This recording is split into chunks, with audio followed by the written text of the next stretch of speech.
When we talk about a series, a series is nothing more than adding up terms of a sequence.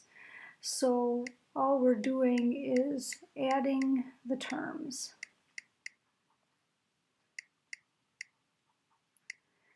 And so what we talk about then is when we talk about a series, we're really talking about a sum of a sequence. So here we're talking about an infinite sequence. An infinite sequence means we're going from a sub 1 all the way to a sub infinity. And if we add up all of those terms, those infinitely many terms from 1 to infinity, we get an infinite series. And if we want a partial sum, partial kind of being the key word here, partial means part, so it's not complete. So the partial sum is going to be adding up the first finite number of terms. So for instance, if we want to start at the first term and add up 500 terms, then this would be the 500th partial sum, and we would add up the first 500 terms. So, so we have to deal with partial sums and we have to deal with infinite sums and kind of get a feel for that. So the sum of the series then is just literally if we have a partial sums and that sum converges to some value, then we can say that's called the sum of the series. So we can have a situation where we have infinitely many terms, and we still get a finite sum. So if we add things up from 1 to infinity, and we add up all of those terms, infinitely many terms, if we get a limit, a finite number,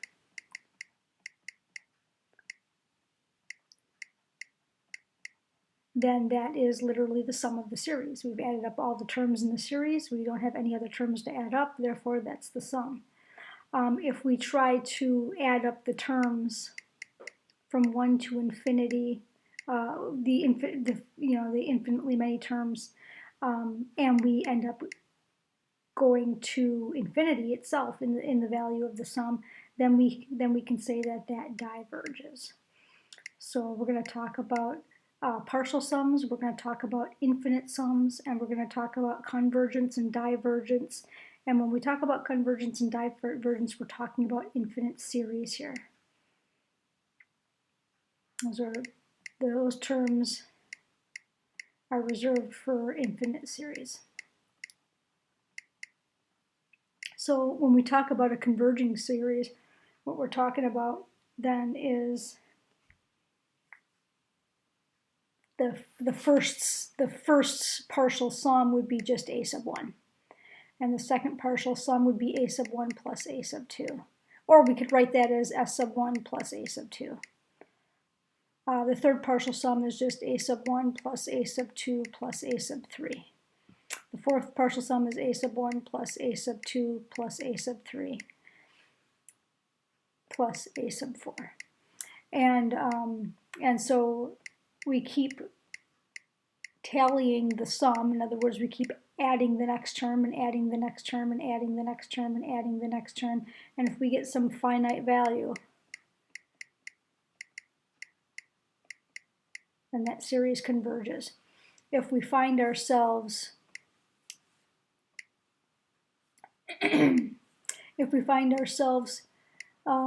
calculating our partial sums here, and somewhere along the way, as we calculate these partial sums, and we add the 5th term and the 6th term and the 7th term to get all of those partial sums, and along the way we end up reaching infinity, then we say that this is a divergent series.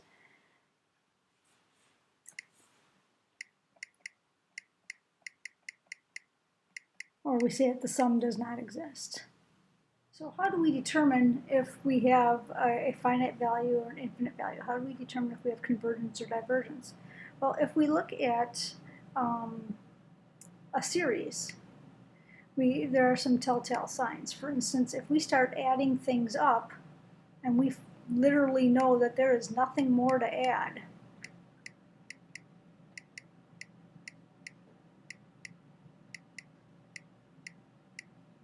and we have a finite value for what we've added so far, it's got to converge.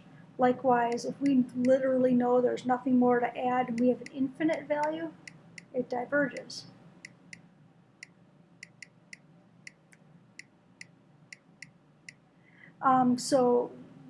We can do that with certain series. We can literally know when it is we can stop and we have nothing more to add. Likewise, in another approach is we can look at the individual terms and make a determination from that.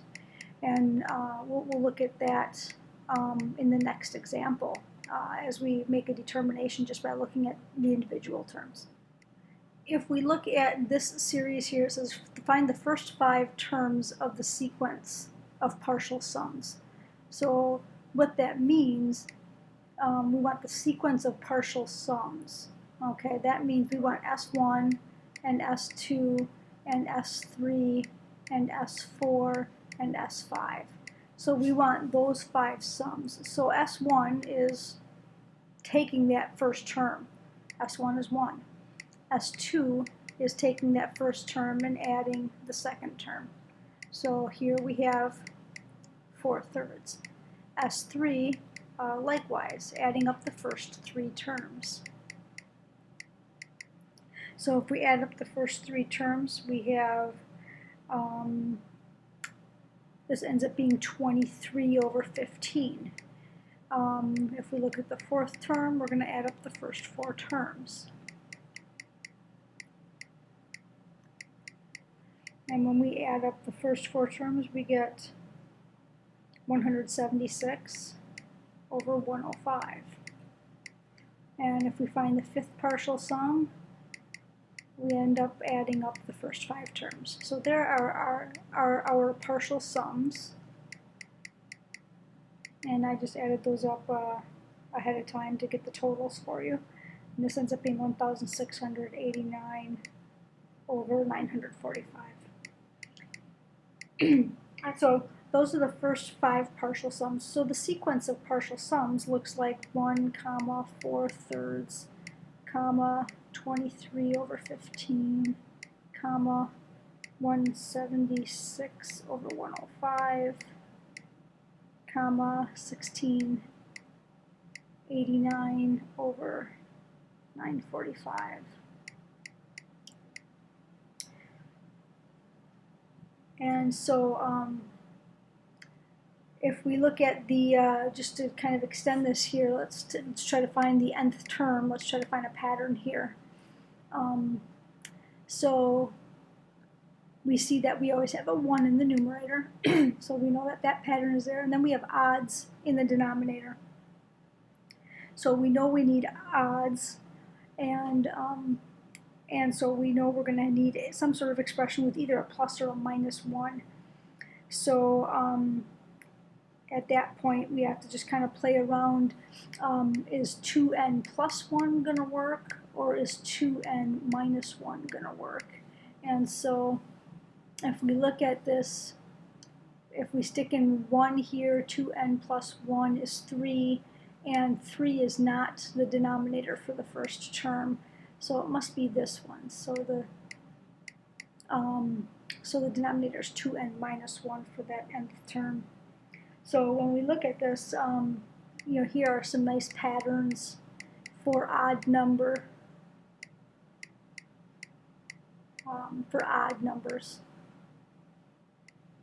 So in this example, we have a series here of n over 2n plus 3, and it says verify that this infinite series diverges. So again, we're talking about an infinite number of terms, And so the question is, well, how many terms do you have to add together to get to infinity? And that would be hard to prove step by step, is that we have to prove that the sum goes to infinity. So we have to do some other way where we're not adding together infinitely many terms. So the key here would be to look at the individual terms. So if we look at this, we can look at the sum here. If we just do a first partial sum, no, I take that back. Let's take a look at the first term here. So the first term is substituting 1 in. So if we substitute 1 in, we get 1 over 2 plus 3, so we get 1/5.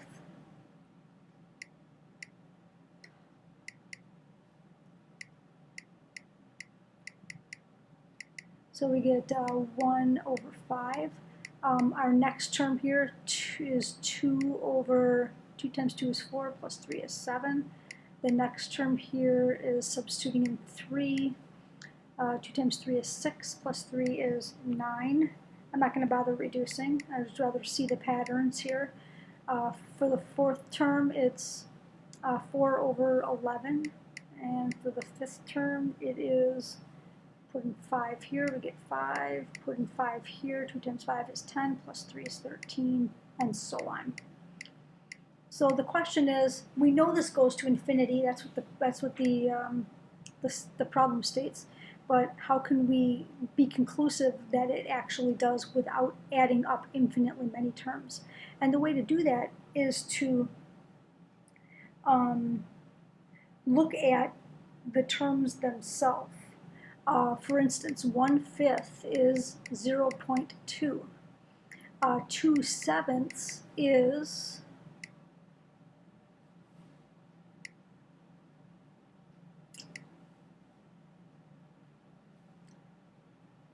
2 divided 7 is 0.28.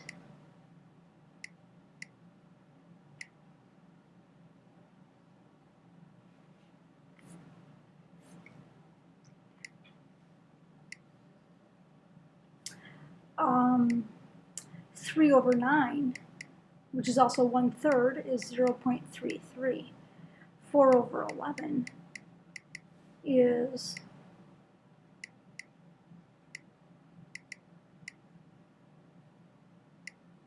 0.36.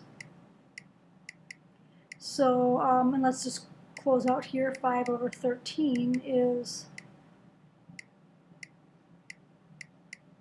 0.38. And so what we notice in our terms here is that our term values are getting larger. So we're adding larger and larger numbers to a sum. And so if we take 0.2 and add 0.28, we get 0.48. If we add another 0.33, we're going to get a bigger sum. And we're going to subsequently add even a larger number than we added before. So if we take a look at our terms here, if A1's the littlest and A2 is bigger and A3 is bigger and A4 is bigger and so on and so on and so on, then we're going to have to reach infinity because we are continually adding a larger amount. So we can conclude that since this is the case, that this series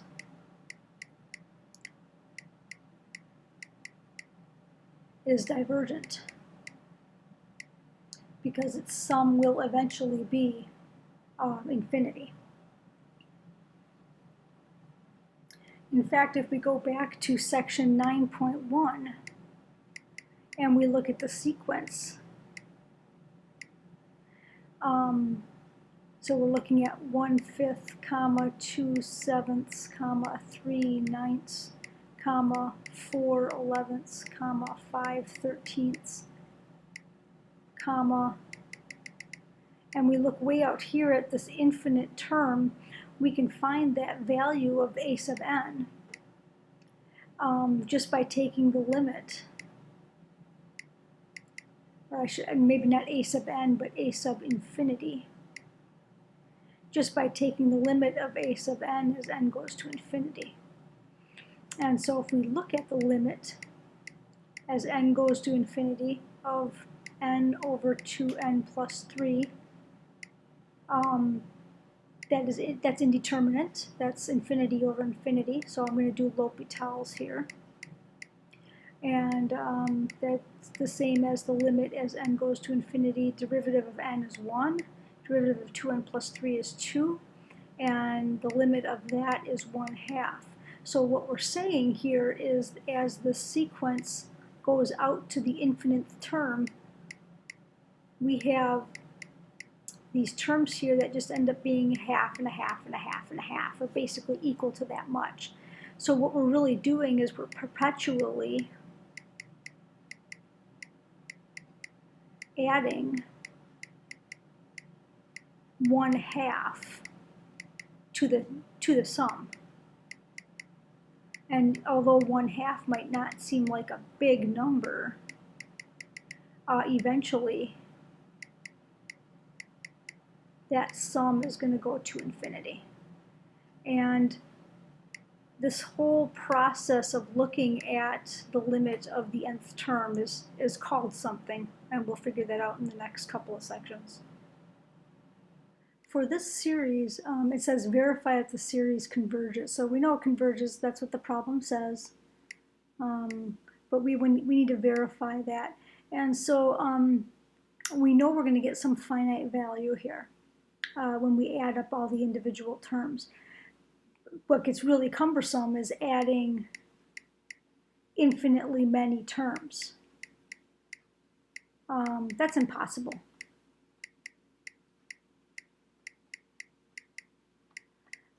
So what do is we look to see if we can add up a finite number of terms and get the sum. And the only way we can do that if we had infinitely many terms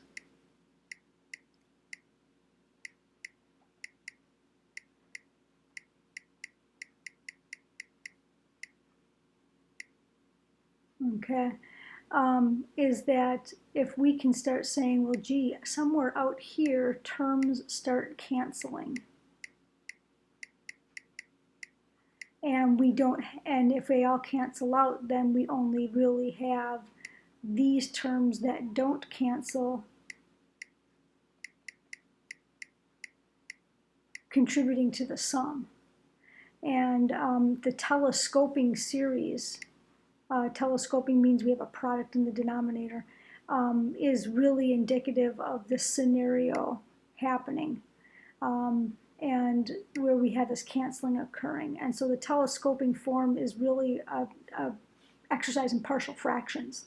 So we're going to look at this series as not just a single expression, but we're going to look at it as two series being added together. So we're going to look at this as a series of some number over n plus some other number over n plus 2. And so this turns into a partial fractions exercise. So we know that we have to multiply this by n plus 2, and we have to multiply this by n to get common denominators, and then we have a times the quantity n plus 2 plus b times n all over n times n plus 2. And so we know we have an plus 2a plus bn equals 1. And that 1 really is 1 plus 0n. So we have an plus bn equals 0, or a plus b equals 0. And we have 2a equals 1. And so if 2a equals 1, we can solve that right away. We know a is equal to 1/2. And since a plus b has to be equal to 0, b must be its opposite, negative 1/2. So this series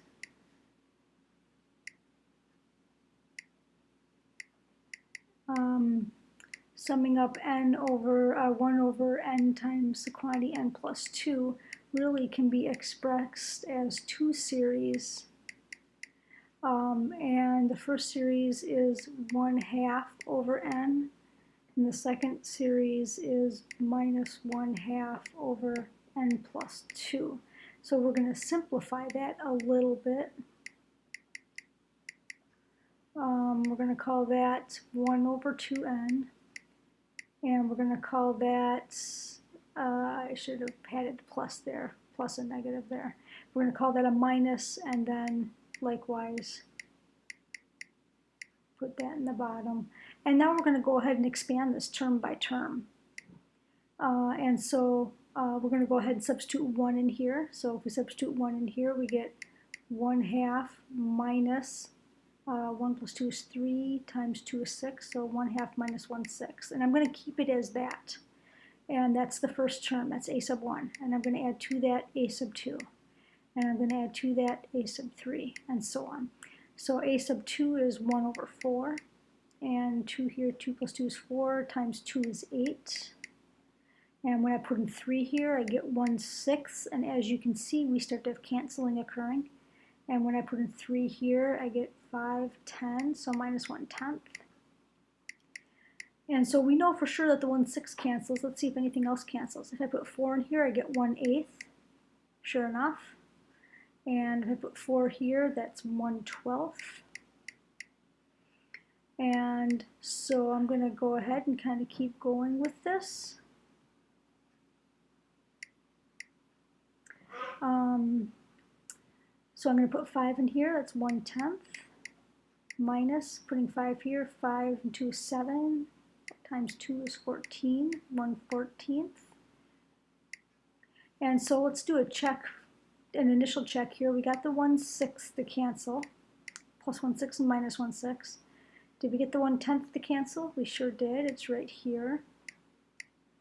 Did we get a 1/8 to cancel? We sure did, it's right here. Did we get a 1/12 to cancel? Not yet. So let's keep pulling out, let's keep going out a little further. This was when n equals 5. How about n equals 6? 1/12, and that's 8, and that's 8 times 2 is 16. So there's the a sub 6 term, and when n is 7, it's 1 over 14, minus, that's 9, that's 1 over 18. Okay. So we know that the 1/12 cancels. We know that the 1/14 cancels. So if you notice, will these eventually cancel?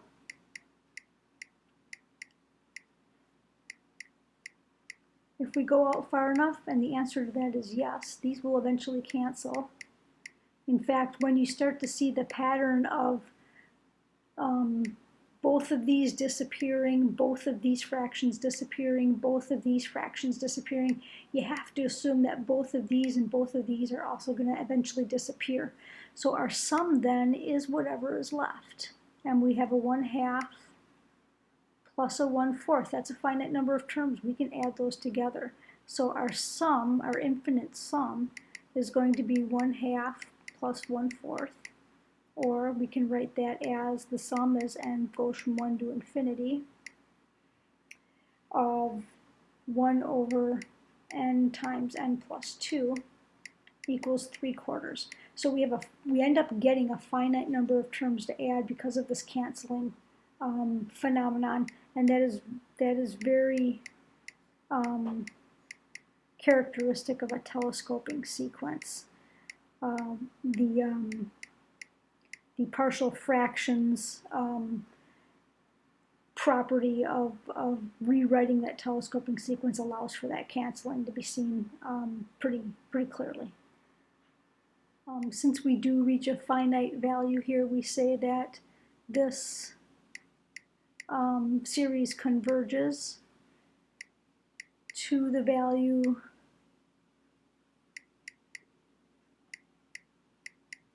of 3/4. That's the physical sum that we get when we have all that canceling occurring.